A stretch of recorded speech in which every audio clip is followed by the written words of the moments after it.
Chapter 4. Great Disappointments. Eleanor turned white on hearing such news. "We have been engaged these 4 years," Lucy added in the same awful whisper.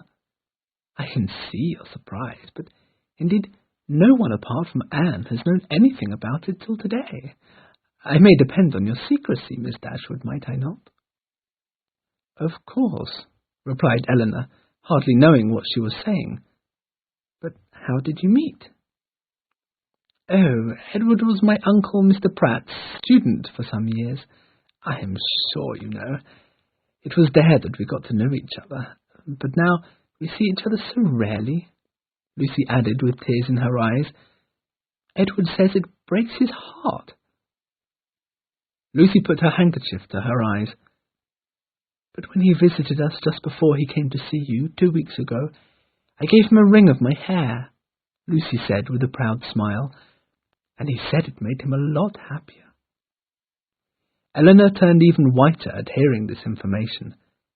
So it was Lucy's hair on Edward's finger and not her own. Back at home, Eleanor went through her conversation with Lucy once again. She was shocked and could hardly believe the information. She decided to talk to Lucy again and try to find out how much truth there was in the news. She had the opportunity the next day at an afternoon tea at Lady Middleton's. Marianne was playing the piano so passionately that Lucy and Eleanor, sitting behind it, could talk safely without being overheard. "Thank you for breaking the ice," said Lucy, as Eleanor seated herself next to her. "You cannot imagine how much it means to me to be able to talk to you about my secret." "Yes, I understand your situation must be difficult," said Eleanor as calmly as she could. "Everything depends on Edward's mother," said Lucy, "and I suspect Mrs. Ferrars will not be happy to find out her eldest son engaged to a penniless girl like myself. That is why we are keeping it a secret." "But how long can you go on like this?" asked Eleanor. "I do not know," Lucy answered with a sigh, "but I think it would be madness to marry now. What if Mrs. Ferrars disinherits Edward? We would be poor forever." Eleanor blushed at these words. So that would be Edward's future wife's main aim in life, to be rich. She needed Edward to be rich. "Edward is going to London in February, so he says in his letter," Lucy continued. "Are you going to London this winter, Miss Dashwood?" "Certainly not," said Eleanor, who at that moment would avoid meeting Edward at all costs. But Eleanor was wrong in her answer to Lucy, even though she did not know it at the time. Mrs. Jennings had a house in London, and to this house she decided to go after Christmas. And she invited the 2 elder Miss Dashwoods to go with her. Marianne was delighted. Willoughby was in London, and even though she thought Mrs. Jennings was the most vulgar woman in the world, she felt she could put up with her easily, if that was all that was needed to be closer to Willoughby. Mrs. Dashwood and Eleanor, seeing how much Marianne had set her heart on going, could not refuse her. Eleanor decided to go with her, and as she counted on their visit to be over long before Edward's arrival in London, she felt it was a safe thing to do. They travelled for 3 days, and when they finally found themselves in Miss Jennings' comfortable house in Berkeley Street, they dreamt of nothing but burning fire and an early night. The next day, Marianne woke up full of expectations of seeing or hearing from Willoughby, but Willoughby did not come. They only had a visit from Colonel Brandon. "Oh, Colonel, I'm so glad to see you," exclaimed Mrs. Jennings. "So, how did your mysterious business go? Come, let us have no secrets among friends." Colonel Brandon was very polite as usual, and answered every question of Mrs. Jennings without actually giving her any information on any subject.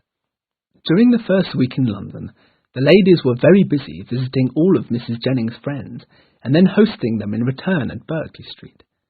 But to Marianne's great disappointment, they saw or heard nothing of Willoughby. Marianne wrote letters and notes to him, but none of them were answered.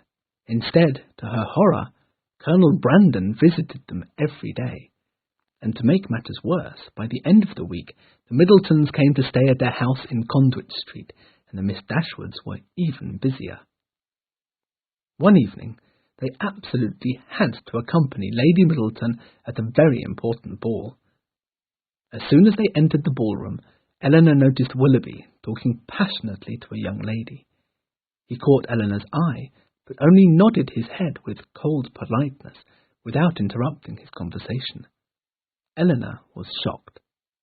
When Marianne noticed him the next minute, and he still did not come, she exclaimed, "Good God! Willoughby! What is the meaning of this? Won't you come and shake hands with me?" Then he could not avoid them any more. He left his partner and came up to the two ladies. "Have you got my letters?" asked Marianne, giving him her hand. "Yes," he said coldly, barely touching her fingers. "I have had this pleasure." Then he turned around and went back to his partner. Soon afterwards they both left the room. "Eleanor," exclaimed Marianne, "take me home. I cannot stay a minute longer." Eleanor explained to Lady Middleton as best she could that her sister was feeling ill and that it was absolutely necessary to transport her back to Berkeley Street. Back at the house, Marianne spent another sleepless night. At dawn, Eleanor woke up to see her sister sitting by the window and writing a letter to Willoughby. The letter was sent, and within 2 hours, soon after breakfast, Marianne got a reply. It read as follows: "My dear Madame, I am very unhappy to hear that you felt offended by my behaviour yesterday, though I honestly do not know what impoliteness I committed. In any case, please accept my apologies. I also learn that while in Devonshire I gave rise to some expectations which you will understand to be a mistake on your part. I am engaged and hope to be married within a short time. I gladly return all your letters, therefore, and send my sincere regards to Mrs. and Miss Dashwood. Yours sincerely, John Willoughby." Reading these lines, tears rose in Eleanor's eyes. She could hardly believe such cruelty.